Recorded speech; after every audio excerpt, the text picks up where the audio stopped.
May all beings be happy. May all beings be healthy. May all beings be free from harm. May all beings love life. May all beings awaken. Welcome to another Cuke Audio podcast. I'm DC Puba of Cuke Audio and Cuke Archives. I pray that you and yours are safe and comfortable, free from economic hardship, and able to get out and do whatever it is you want within the limitations of the universal precept of do as little harm as possible. So today, we're going to have another chapter from Thank You and Okay. I'm just doing one chapter of podcast now as part of my plan to get a whole bunch of podcasts laid out ahead of time and get a project done that I want to surprise you with. If you've forgotten the 20 times I've mentioned it over the past years, the 100 times, I don't know. I worry sometimes that I repeat myself in my podcast. I mean, my son Kelly said to me once, and I swear this was 20 years ago, he said, "Dad, you can't tell me a story I haven't heard." But you know what? I've told him many, many stories he hadn't heard since then. So it goes both ways. Anyway, here we go with chapter 32.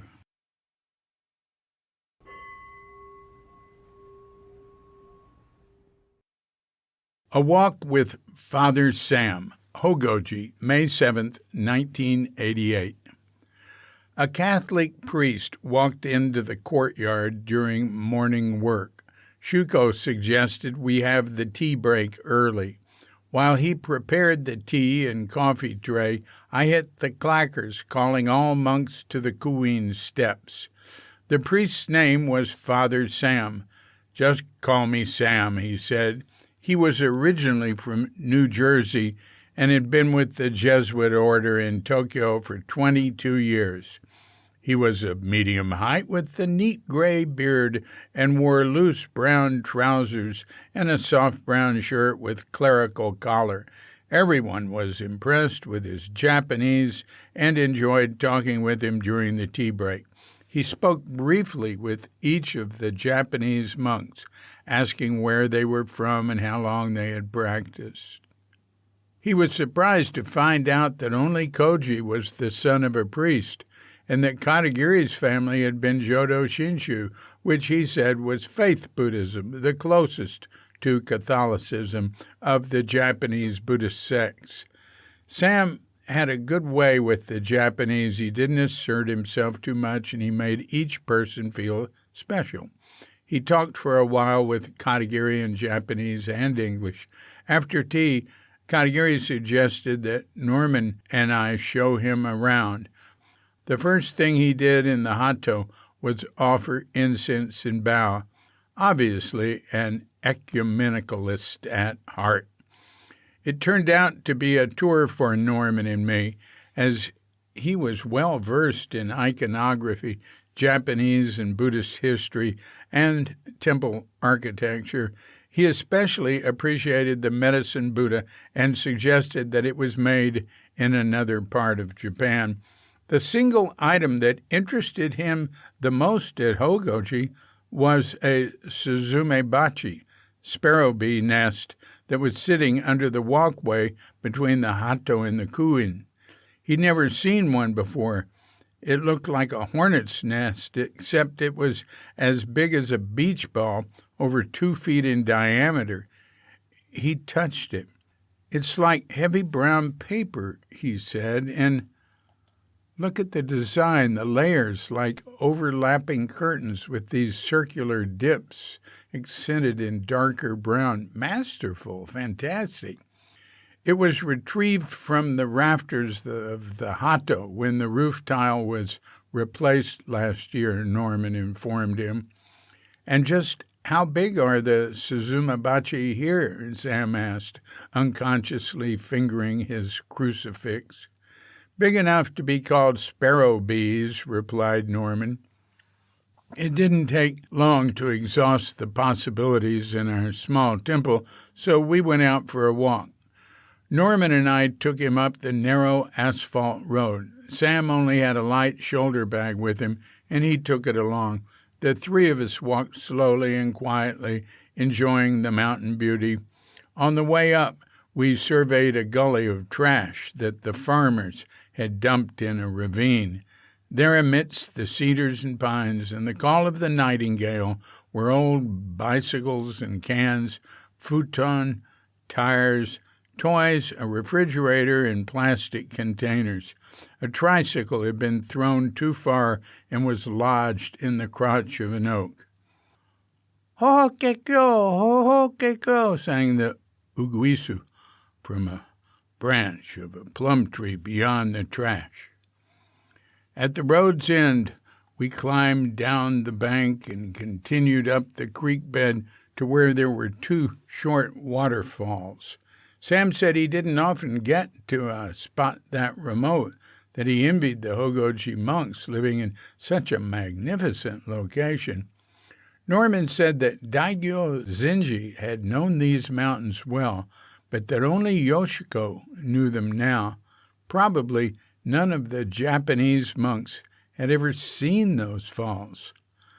With some difficulty, we went over a ridge and down to another road lined with logs, draped with cedar branches growing shiitake underneath in the shade. On the road was an empty box that had contained the short dowels of wood with mushroom spawn in each. There was sawdust on the road, indicating that not long before a farmer had drilled holes in the lengths of log, pushed in the plugs, and discarded the box. A dirt trough was flowing with runoff water. Boards were blocking openings to branching irrigation troughs, awaiting the time to fill the rice paddies. Little green frogs were jumping out of our way as we walked by. We passed an occasional old farmer, continuing around the edges of the rice fields, shaped by the contours of the hillside. We came to an undisturbed virgin oak grove. Norman explained that for hundreds and hundreds of years, the farmers had never cut down this grove to make more room for growing rice because within the grove there is an ohaka for nuns who had practiced at Hogoji. The three of us walked in under the shade of the oak trees. It was cool and dark, and there was lichen on the mottled stones that had long ago fallen and been collected and put in a neat pile in the center, as is the custom with toppled and scattered grave markers.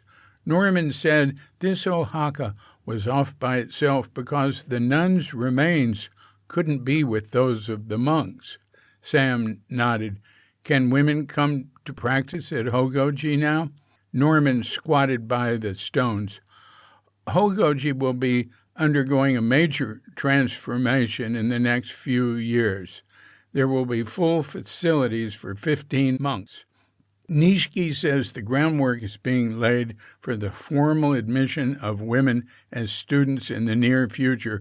Right now they can come as guests like David, but there's only room for 1 or 2 guests. So it's happening slowly, as might be expected, but it's definitely happening. The only places where women and men practice together in Japanese Zen dojo are where there are foreigners," Sam commented. "Nishiki got the idea to make this into an international temple," said Norman, "that accepts women when he went to Minnesota to visit Katagiri. Katagiri planted the seed. Until then, Nishiki didn't think it was possible. He's a very traditional priest. It's a big move for him. The Catholic hierarchy is even more intransigent than the Zen hierarchy is. We've got no motion going in that direction. I wish we did. I'm familiar with some of the co-ed Zen temples in Japan, in the U.S., and in Europe, and I wish we would follow suit. There are, of course, problems that come up when men and women are together, but I think that it causes even more trouble when they are apart. How so? I asked. Well, people tend to get petty when isolated with their own sex. Men get immature and women get vicious. At least that's what I've seen in our monasteries.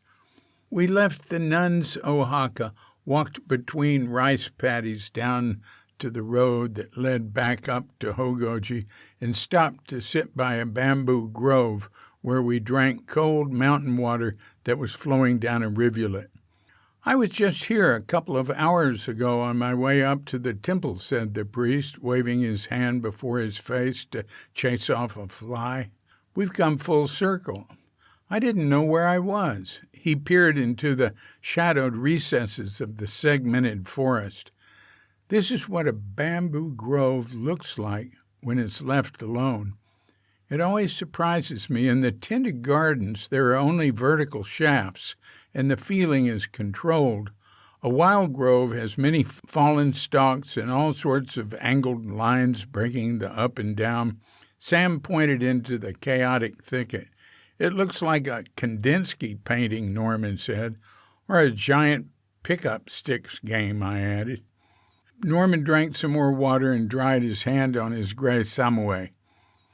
You seem pretty familiar with Zen. Are you with the group of Jesuits that sit zazen in Tokyo? Yes, there are a few Catholic zazenkai in Japan. I sit with a group at Sophia, the Jesuit university where I teach, and I go to Kamakura once a week to sit and have doksan with Koryu Roshi, whom I also do 7-day sesshin with twice a year. I also do 7-day sesshin with twice a year. And how long have you been sitting? Norman asked. 18 years. What do you teach at Sophia? I asked. Buddhism. Do you get any heat for all this? The head of the Jesuits has a zafu in his office in the Vatican. We have to be careful, but as long as we don't go preaching heretical doctrines, it's no problem. The Catholic Church is probably the most diverse religious organization on earth. Buddhism hasn't had a doctrinal influence on it, but Buddhist practices, especially Zazen, have influenced the practice of priests and nuns all over the world. Thomas Merton helped to rekindle interest in meditation in Catholic monasteries, and he was greatly moved by Buddhist practices. There are a couple of Jesuits teaching Zen in Europe now. What's the difference between Catholic meditation and Zazen? Asked Norman. Well, Zazen has no object. There have been some disputes in the order about the appropriateness of a form of worship that doesn't focus on Christ or Mary or something sacred to the Church. I also had a problem at first with letting go of an object of devotion and meditation. What did you do about it? I asked. Well, some people, like some nuns I know, combine Zazen with devotional concentration. I came to believe that true faith needs no form to support it, and that a mere mental symbolic representation of a sacred object in one's imagination is not the holy object itself, and so I sit and wait, which is an invitation for God to enter. It seems to me that's at least as appropriate as carrying a mental picture into the vastness of meditation. In the end, I cannot hold on anyway, and am left naked to face God on God's own terms, not on mine. Sam looked at his watch and said that he'd better get going. He gave us each a card and asked us to look him up when we were in Tokyo. We shook hands, and he walked down the road, around a bend, and out of sight. Another fellow being on the path.